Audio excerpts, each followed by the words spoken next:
할렐루야. 금요일 저녁에 기도하러 오신 여러분들 주님의 이름으로 사랑하고 축복합니다. 밖에 비가 많이 오는데 오늘 이렇게 빗길을 뚫고 나오셨어요. 하나님께서 기도할 때 은혜 주시고 돌아가는 발걸음도 안전하고 평안하게 지켜주시기를 기원합니다. 오늘 저녁에는 날마다 부흥하는 교회의 5가지 특징이라는 제목으로 말씀 전하겠습니다. 날마다 부흥하는 교회의 5가지 특징. 오늘 5가지 특징을 다 못 나눌 것 같아요. 그래서 오늘은 3가지 특징 나누고 또 다음 또 이 말씀 가지고 나눌 때 남은 2가지 특징 나누고 그렇게 하도록 하겠습니다. 오늘 본문에 기록된 내용을 중심으로 해서 날마다 부흥하는 교회의 5가지 특징의 말씀을 나누려고 합니다. 우리 바름교회는 그동안 지속적인 부흥과 성장을 이루어 왔습니다. 지난 26년 동안 우리 목사님의 영적인 목회 리더십과 그리고 우리 성도님들의 적극적이고 활발한 참여 속에서 교회가 계속해서 부흥하고 성장해 왔습니다.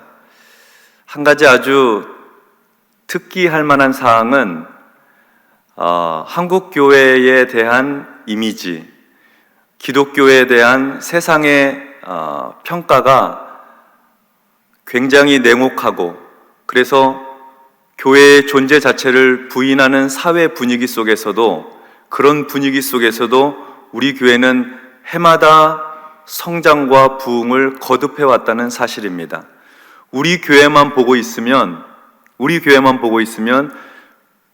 이 세상의 기독교에 대한 평가가 그렇게 나쁜가 하는 것에 대해 의문이 들 정도로 우리 교회는 지금까지 계속해서 줄곧 부흥의 길로 힘껏 달려왔습니다. 굉장한 일이라고 생각합니다. 우리는 우리 교회 안에 있으니까 계속 새 가족들이 오고 교회가 성장하고 부흥하고 이렇게 되어가는 과정이 그렇게 특별한 것이 아닌 것처럼 느껴질 때가 있잖아요. 자연스럽고 그냥 당연한 것처럼 교회가 따뜻하고 평안하고 은혜로우니까. 근데 사실은 그렇지 않습니다. 이미 1990년대 초반부터 한국교회에 교회학교가 비어간다는 얘기가 파다했습니다. 청년들이 없다는 얘기가 만연했고요. 근데 그 뒤로부터 얼마 지나지 않아서 교회가 대사회적인 책임과 역할들을 제대로 하지 못하기 시작하면서 그리고 교회의 허물과 흠이 여러 인터넷 매체를 통해서 급속하게 한 가지 사건이 확 퍼져나가는 것 때문에 교회 안에 잘못이 있죠. 근데 그 잘못에 공유되는 속도가 너무 빨라지고 급속해져서 교회의 부정적 인식이 더 강화된 것입니다. 사실 잘하는 것도 많거든요. 좋은 일도 많고요. 근데 미담은 잘 전해지지가 않아요. 사람들의 흥미를 끼는 거는 잘못한 거, 실수한 거, 부담스러운 거, 그런 거니까요. 근데 그런 현실 속에서도 우리 교회가 그래도 이렇게 계속해서 든든하게 성장하고 부흥해 온 것에는 틀림없이 하나님께서 우리 목사님을 통해서 귀하게 역사해 오셨고 우리 교회 온 성도님들이 마음을 같이해서 그 귀한 사역들에 헌신해 주신 그런 사역의 열매와 결과라고 저는 그렇게 생각을 합니다. 그래서 이런 점에서 볼 때 우리 교회의 부흥과 그동안의 성장은 마치 초대교회 부흥의 역사와 맥을 같이 하고 있습니다. 사도행전 2장 42절에서부터 47절에 있는 내용을 통해서 제가 말씀 준비하며 날마다 부흥하는 교회의 5가지 특징을 살펴보니까 우리 교회에 존재하고 있는 요소들과 많이 흡사합니다. 그래서 이 방향으로 우리가 함께 다시 마음을 새롭게 해서 전진해 나가면 하나님의 은혜와 축복이 우리 교회를 통해서 세상을 향해 퍼져나갈 것이다 하는 그런 확신을 갖게 되었습니다. 성령 강림 사건이 있고 그리고 베드로의 설교가 있었습니다. 베드로가 전한 성령 충만한 설교를 통해서 드디어 예루살렘 교회가 시작이 됩니다. 첫 번째 교회죠. 그 교회는 무슨 대단히 큰 건물이 있었던 것이 아닙니다. 또 함께 대형 집회를 모일 만한 특별한 모임 장소가 있었던 것도 아닙니다. 그저 회개하고 세례를 받고 죄사함을 받은 사람들이 늘어나고 더 늘어나고 몰려들고 더 몰려들어서 그 하루 동안, 그날 하루만 3,000명이나 되는 사람들이 예수를 믿고 주께로 돌아오게 되었습니다. 전도한 사람은요, 복음을 전하는 쪽에 서 있던 사람들은요 120명, 새가족은 3,000명. 요즘 우리식으로 하면 새가족부에 바나바 한 사람이 새가족 25명을 케어해야 되는 거예요. 그런 일들이 있었습니다. 근데 그날 하루만 3,000명 모여들고 끝난 게 아니라 오늘 47절의 말씀을 보니까 그 수가 더욱 증가하였다고 그렇게 기록하고 있습니다. 47절 말씀입니다. 하나님을 찬미하며 또 온 백성에게 칭송을 받으니 주께서 구원받는 사람을 날마다 더하게 하시니라.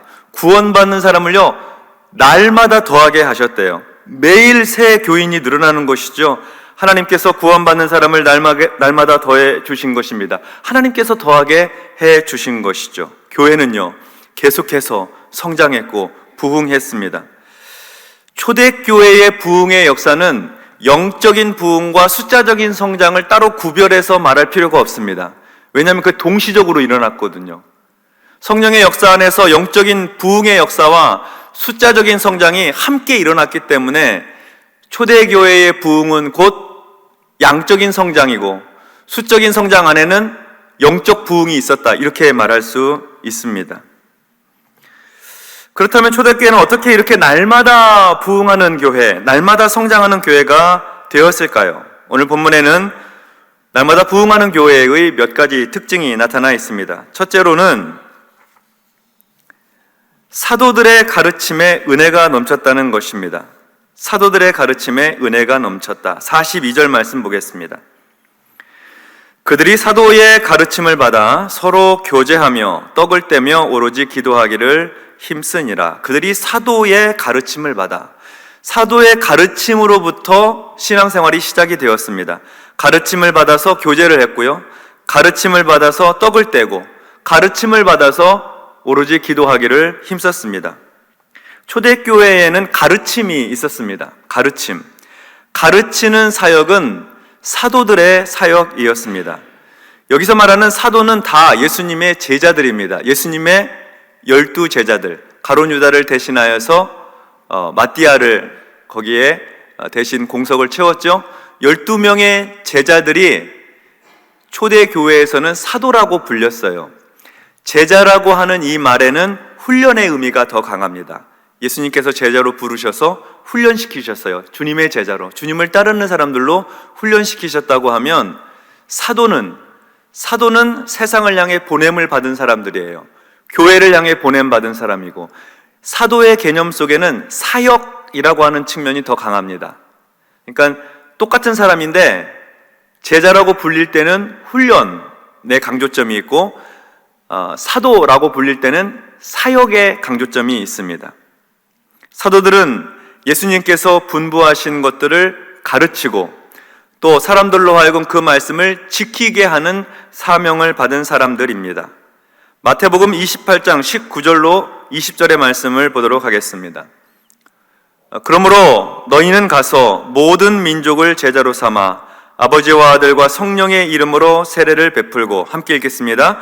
내가 너희에게 분부한 모든 것을 가르쳐 지키게 하라. 볼지어다 내가 세상 끝날까지 너희와 항상 함께 있으리라 하시니라. 아멘. 주님께서 제자들에게, 곧 사도들에게 명령하신 것은 내가 너희에게 분부한 것, 내가 너희에게 일러준 것, 내가 너희에게 하라고 한 그 모든 것들, 믿음의 삶, 신앙의 삶, 하나님을 섬기는 삶에 대해서 가르치고 지키게 하라는 거예요.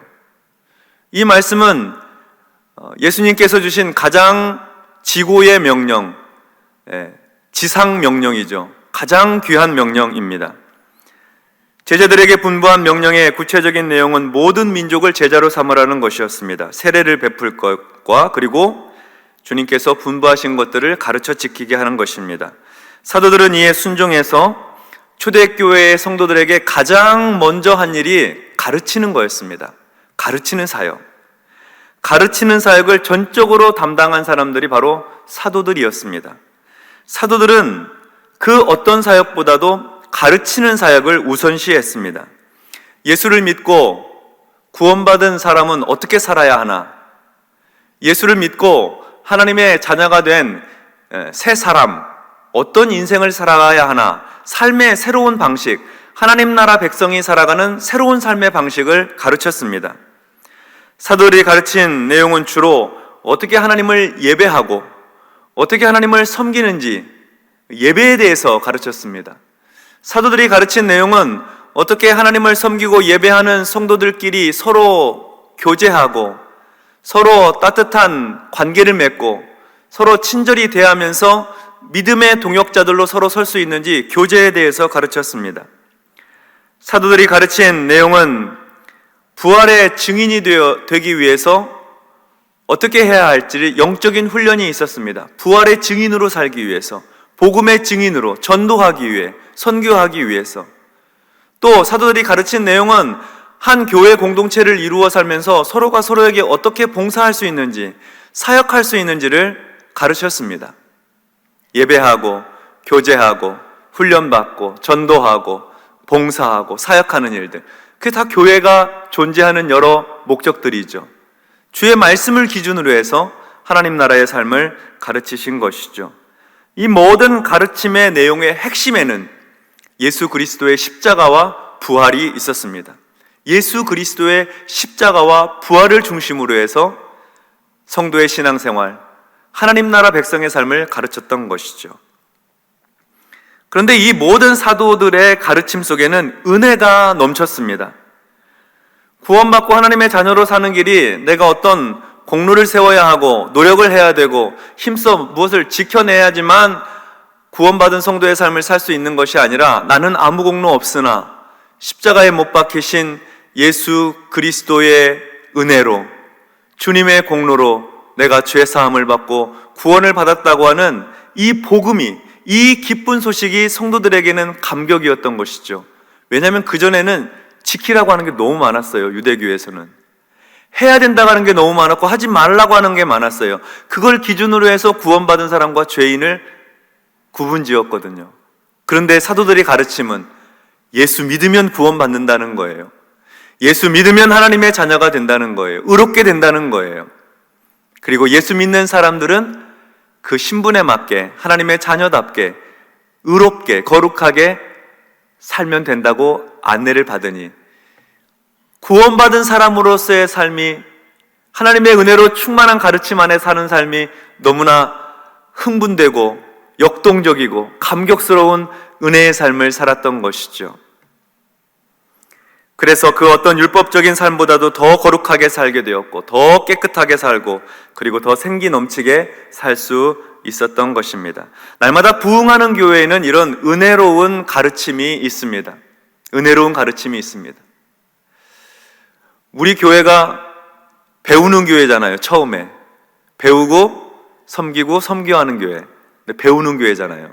우리 교회 안에는요, 지금 코로나 때문에 조금 주춤하긴 하지만 가르침 받는, 배우는 사역이 가득했습니다. 여러분 다 기억하시죠? 가득했습니다. 끊임없이 쉼없이 연중 계속 하나님의 말씀을 배우고 익히고 하나님의 말씀으로 훈련받고 양육받는 일들이 계속 있었습니다.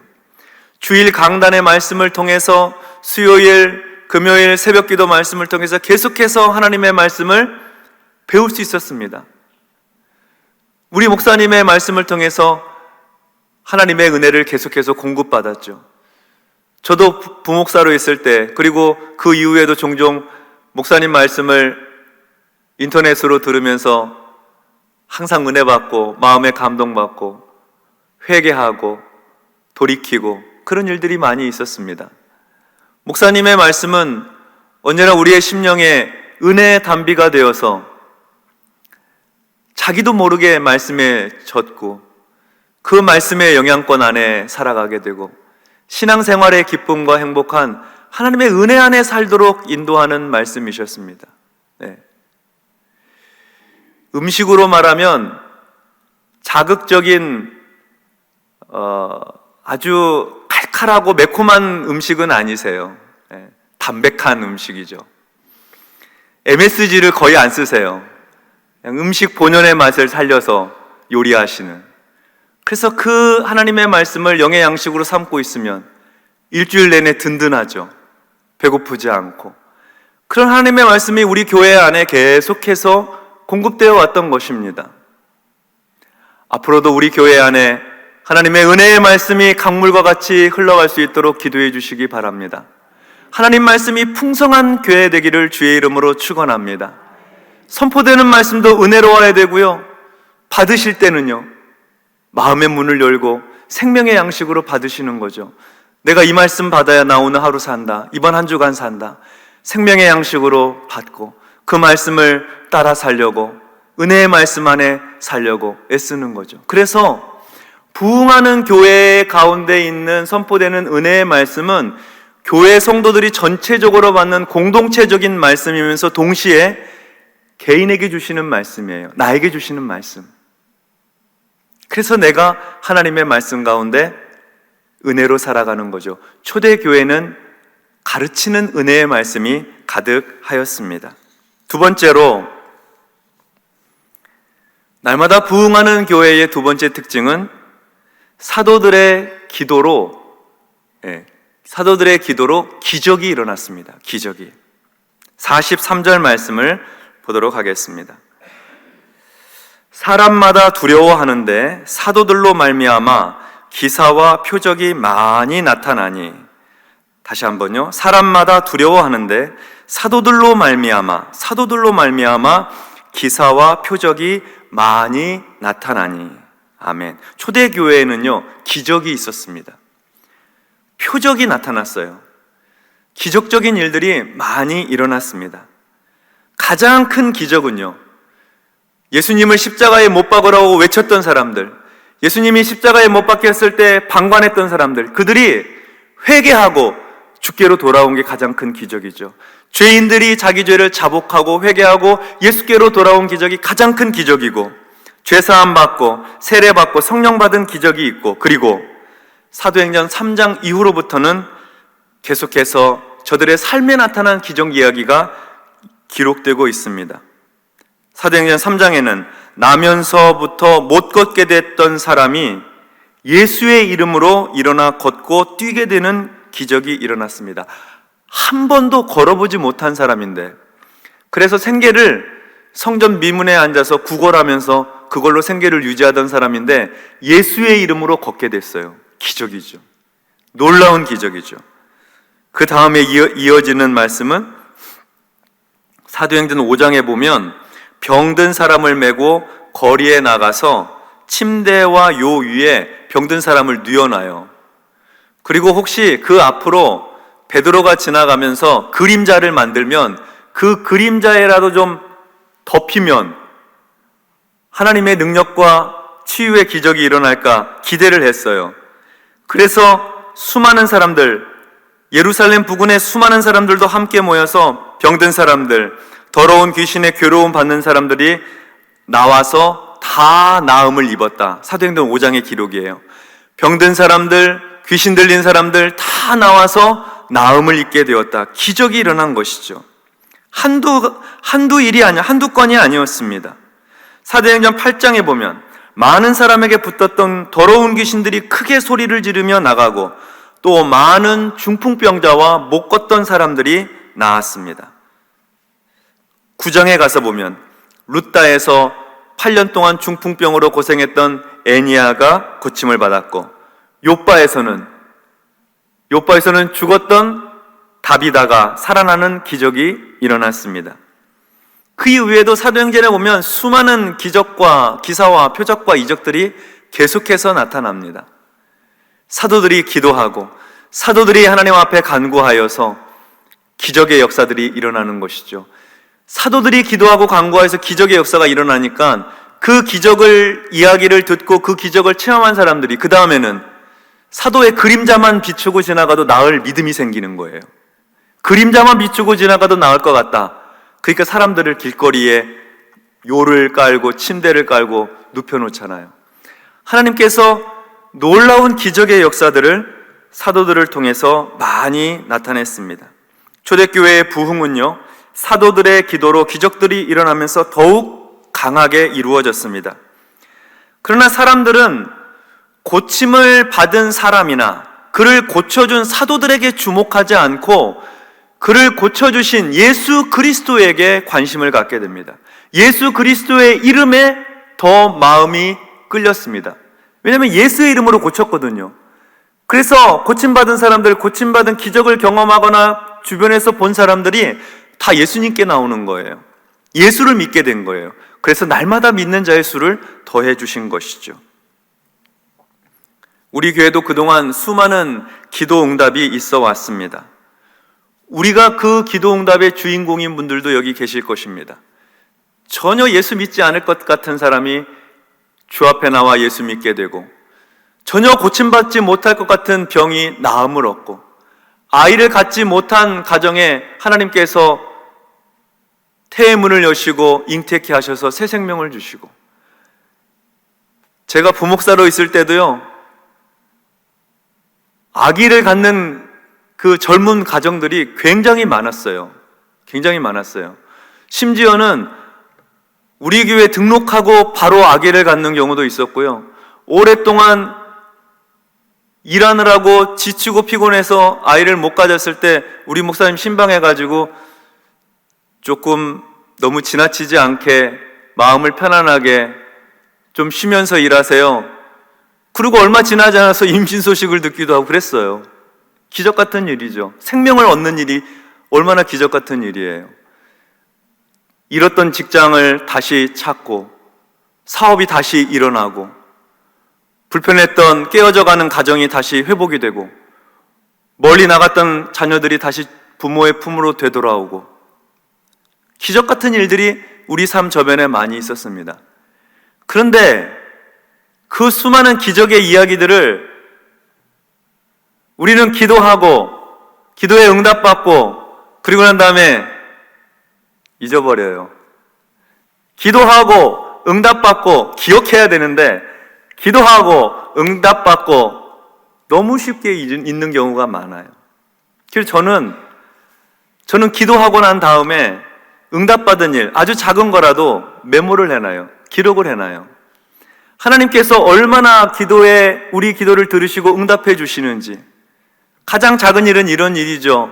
하나님, 우리의 이번에 중학교 들어가는데, 금년 얘기예요.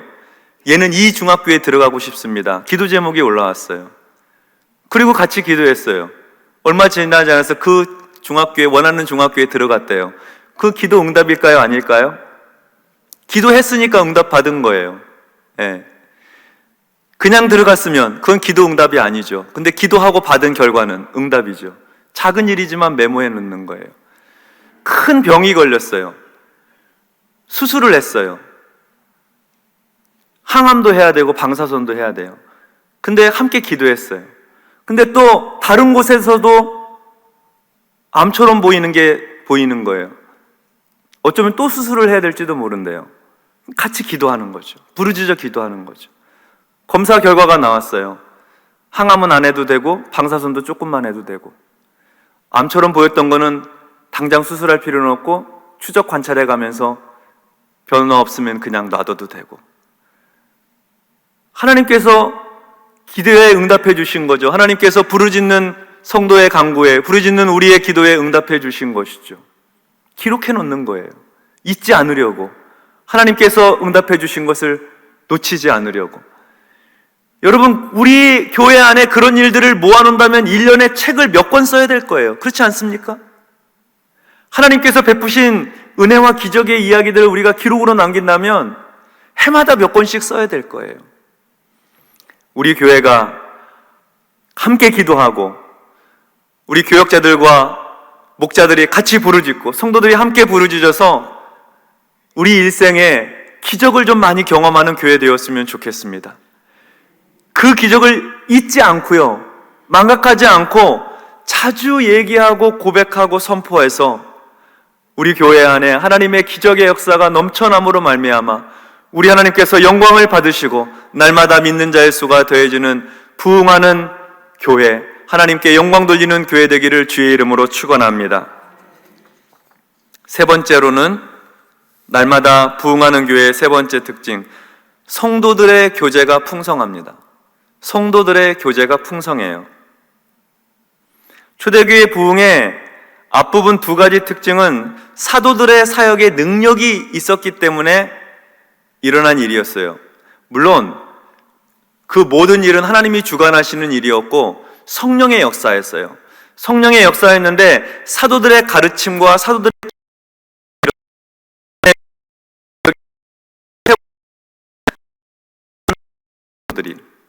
성도들은 어떻게 했느냐? 교제가 풍성했습니다. 다시 42절 말씀을 보겠습니다. 42절입니다.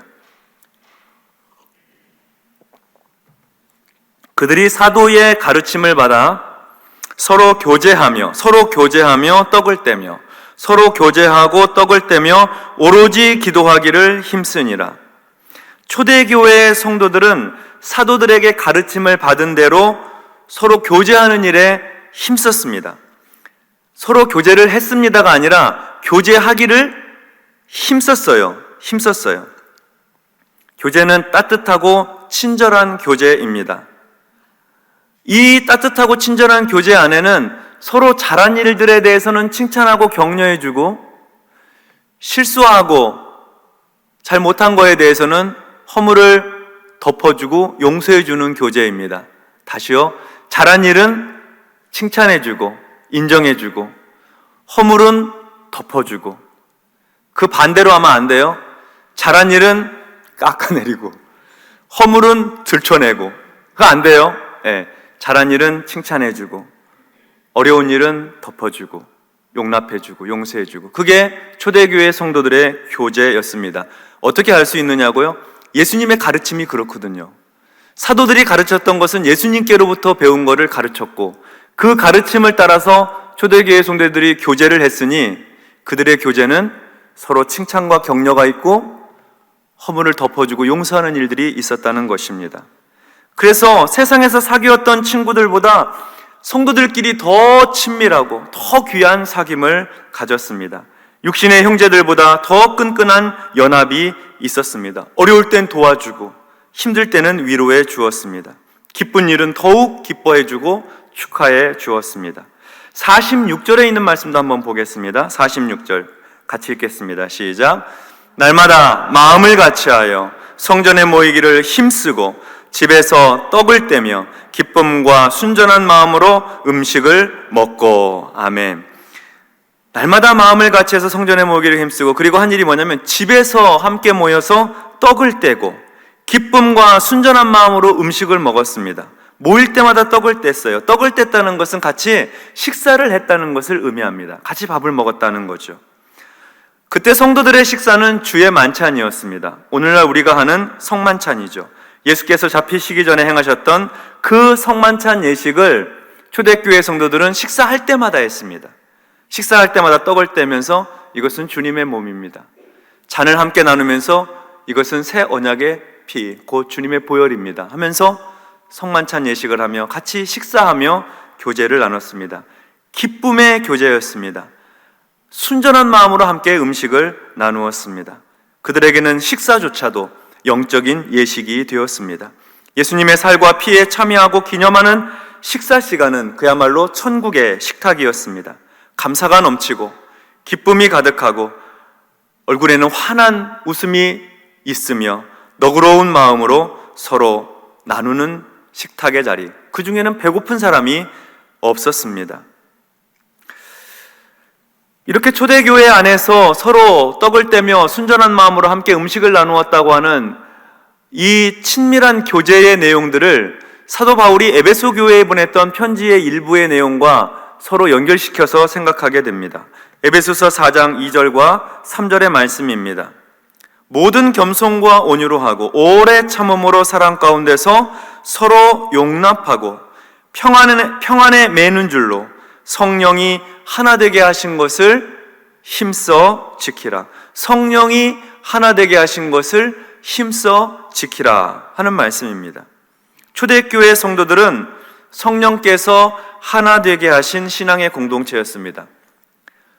초대교회 성도들이 하나가 될 수 있었던 것은 성령께서 그렇게 하나가 되게 해주셨다는 거예요. 성령께서 하나가 되게 해주신 성령의 그 공동체, 풍성한 교제를 통해서, 성도의 교제를 통해서 성령께서 하나 되게 하신 그것을 힘써서 지켜나가라는 거예요. 그러니까 처음에 하나 되게 하신 것은 성령께서 해주신 일이었지만 그 하나 되게 하신 것을 지켜나가는 것은 그 우리 성도들이 해야 될 일이라는 거죠. 근데 그 하나 되게 하신 것을 지켜나가는 게 어려워요. 어려우니까 힘써서 지켜나가라고 사도 바울은 권면하고 있습니다. 성령이 하나 되게 하신 것, 평안의 매눈줄을 가지고 힘써 지켜나가라는 것입니다. 교회가 날마다 부흥하고 성장하는 것은 교회의 성도들이 평안의 매눈줄로 힘써 하나가 될 때입니다. 마음이 나누면요, 결코 성장하지 못해요. 성도들이 서로 사분오열되어 있으면 절대 부흥할 수 없습니다. 성장하고 부흥하고 날마다 성장하는 부흥하는 교회의 특징은 성도들이 하나가 되어 있는 거예요. 교역자 팀도 하나가 되고, 장로님, 당회원들도 하나가 되시고, 성도님들도 목장에서 하나 되고, 교구에서 하나 되고, 온 교회가 하나가 되는 것입니다. 우리 교회는 하나의 평안의 매눈줄로 힘써 이 하나 된 것을 지켜가는 교회 되기를 주의 이름으로 축원합니다. 이미 그렇게 좋은 교회예요. 이미 그렇게 좋은 교회인데 힘써 지켜가자는 거예요. 힘써. 함께 해야 돼요. 함께 애쓰셔야 되고. 그래서 우리 안에서 아주 제일 싫어하는 곤충이나 벌레나 동물을 본 것처럼 깜짝 놀래고 끔찍하게 생각해야 되는 건 뭐냐면, 누군가 하나 되는 것을 깨뜨리려고 할 때, 하나 되는 것을 분열시키고 나누려고 하는 것에 대해서는 뭐가 좀 징그러워요? 뱀을 본 것처럼. 바퀴벌레, 큰 바퀴벌레 본 것처럼. 더 징그러운 거 있을까요? 하여튼 끔찍하게 생각하셔야 돼요. 절대로 용납해서는 안 되죠. 교회 안에 성령께서 하나가 되게 하신 것을 힘써 지켜나가는 사랑하는 우리 바른교회 되시기를 다시 한번 주의 이름으로 기원합니다. 우리 교회는 성도들의 교제가 풍성한 교회입니다. 성도들의 마음이 따뜻합니다. 그래서 우리 교회의 구호도 따뜻한 가족 공동체 바른교회입니다. 새가족들이 우리 교회에 올 때 낯설어 하지 않도록 새가족 중심으로 항상 관심과 사랑을 쏟고, 또 힘들고 어려운 일을 당한 성도들을 찾아가서 슬픔을 위로하고 손을 붙잡아 주는 교회가, 교제가 풍성한 교회, 우리 바른교회입니다. 목장마다 지금은 비록 코로나로 인해서 제약은 있습니다만 다시 코로나 이후로 회복되면 목장마다 사랑의 식탁의 교제가 풍성하고 다른 사람을 위한 봉사와 섬김이 넘쳐나는 우리 교회, 교제가 풍성한 교회죠. 성령께서 하나가 되게 하신 것 힘써 지켜나가면서 날마다 부흥하는 교회로서 그렇게 하나님의 인도하심을 받을 수 있었으면 좋겠습니다. 가르침이 있는 교회, 기도의 응답으로 기적을 맛보는 교회, 성도의 교제가, 따뜻한 교제가 풍성한 교회, 날마다 믿는 자의 수가 더해지는 부흥하는 교회의 특징이에요. 이 일들은 하나님의 성령이 함께 하신 사람들이 감동되어 일어난 일이에요. 성령께서 함께 하셔서 성령의 역사죠. 사람들이 수고하고 애쓰고 노력하는 일입니다만, 그러나 본질적으로는 성령의 역사입니다. 그러므로 오늘 저녁에 기도할 때 성령의 도우심을 같이 구하십시다. 성령께서 우리 교회에 은혜로운 가르침이 풍성하게 해달라고, 성령께서 우리 교회에 기적의 역사들이 일어나서 치유와 회복이 일어날 수 있도록 기도의 응답이 넘치는 교회가 되게 해달라고, 성령께서 우리 교회에 함께 해주셔서 성도의 따뜻한 교제가 성령의 하나 되게 하신 것을 힘써 지켜나가는 그런 복된 우리 교회 되게 해달라고, 그렇게 오늘 밤에 함께 기도하십시다. 그래서 코로나의 이 상황들을 뚫고 전진하고 부흥하고 성장하는 우리 복된 우리 교회 될 수 있도록 하나님께서 우리에게 은혜 베풀어 주시기를 주의 이름으로 축원합니다. 아멘.